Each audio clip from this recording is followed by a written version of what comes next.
calcio d'inizio per questa 11ª giornata di futsal femminile. Vediamo subito il possesso per il VIP, la giocata, l'ottimo passaggio servito a Bernardelle che non riesce con precisione a mettere la palla in rete.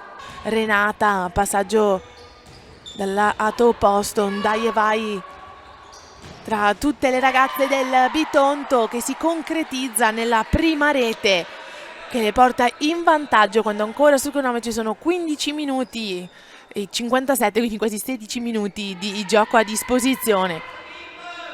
Sera Andrei per l'ottima giocata delle sue ragazze che non ha portato ad una rete, mentre trova la rete, la seconda rete per la propria formazione e la prima soddisfazione personale questa sera. Santos de Oliveira Diana che realizza il secondo gol che le porta sul 2-0. Fermare il pallone, riservirlo alle compagne che accelerano con una veloce Troiano che sfiora la rete.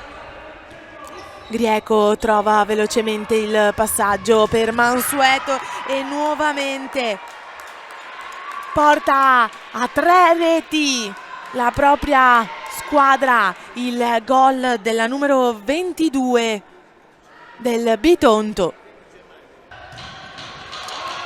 Si sfiora la rete che la vediamo ora di nuovo protagonista in difesa contro una veloce Mansueto che però riesce in una collaborazione a 3 ed ecco la quarta rete per il Bitonto. Questa volta a mettere la palla a segno è Adamatti.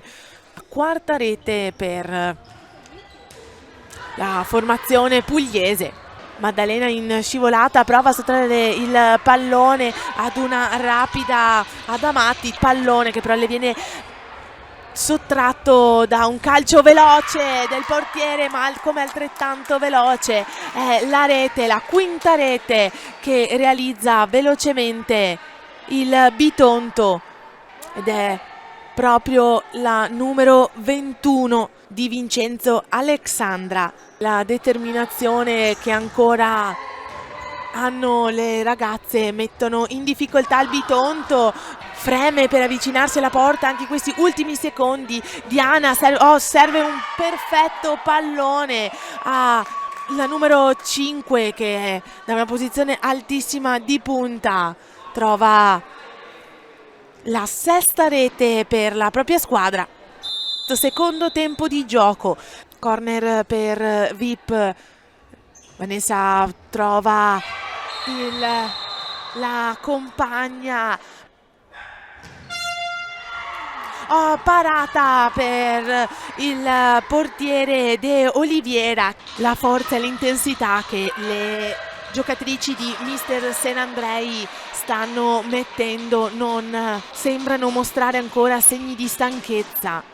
Tampa viene rincorsa dalla difesa avversaria finché Grieco serve un ottimo pallone alla compagna numero 11 Pezzola Carmela che realizza la settima rete per la propria formazione e la prima soddisfazione personale rimessa per il VIP. Se ne occupa la numero 9 Vanessa che serve un pallone per Giulia che realizza la prima rete per il VIP. Tutto il pubblico applaude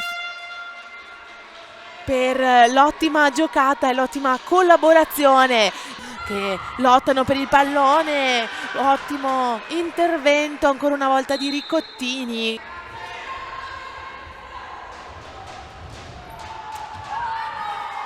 Gol totalmente inaspettato, ma non per questo meno bello, quello realizzato all'11° minuto del secondo tempo da la giocatrice del Bitonto e così passano a 8 le reti realizzate. Torna in attacco la squadra padrona di casa, Vanessa di nuovo protagonista, sfiora la rete. Intanto vediamo il Bitonto che torna in attacco, pericolosissima, la palla viene mantenuta sulla linea del campo, ma per impedire che venga realizzata la rete c'è un contatto forte ed irregolare. Ed ora è il VIP che ritorna in attacco col cronometro che ormai è agli sgoccioli, ed infatti la sirena suona e sancisce la fine di questo match. VIP 1, Bitonto 9.